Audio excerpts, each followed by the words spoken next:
Okay, welcome everyone. Welcome to Storytime. So today's story is going to be the story of stone soup. All right. Once upon a time, there was a famine.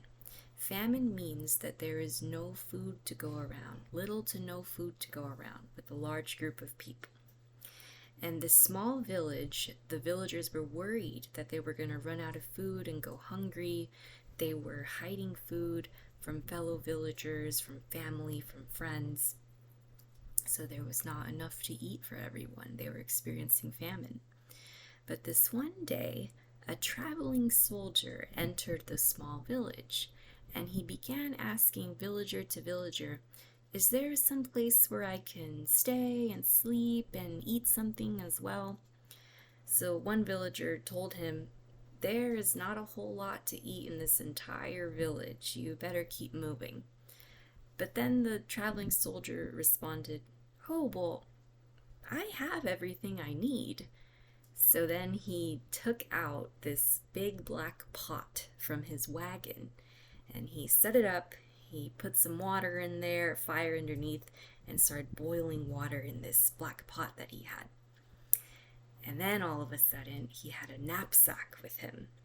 And out of the sack, he pulled a gray stone. And the gray stone was like a magic stone. And he put that into the boiling water as well. So he said, "I actually want to make stone soup for everyone in this village." So the water's boiling, and the traveling soldier goes over to the pot, and he goes,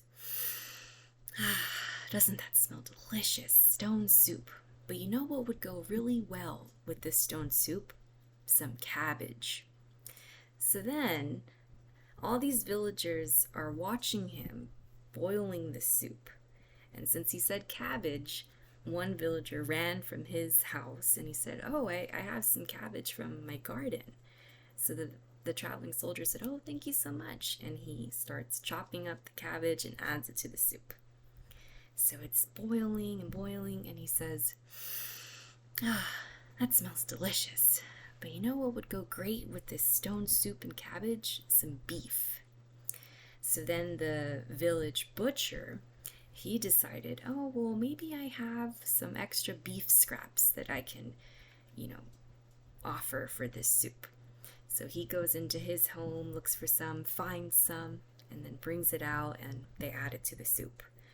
Then other villagers wanted to partake too, so some brought potatoes, some brought onions, some brought carrots. So everyone was contributing what little they had to this stone soup that was brewing. So once it was ready, it smelled delicious. And the traveling soldier shared his soup with the entire village, and they all ate soup, and it was delicious. So they were no longer experiencing hunger. They got to eat something after this famine that they were experiencing. So right after that, many of the villagers started offering the traveling soldier money and treasures, a place to sleep, and if they can buy the magic stone from him. But the traveling soldiers, he politely declined, said, "No, it's not for sale." So the next day, he left, and he left a big impression on the village about this magic stone soup. So that's the story of the stone soup and the magic stone. Thank you.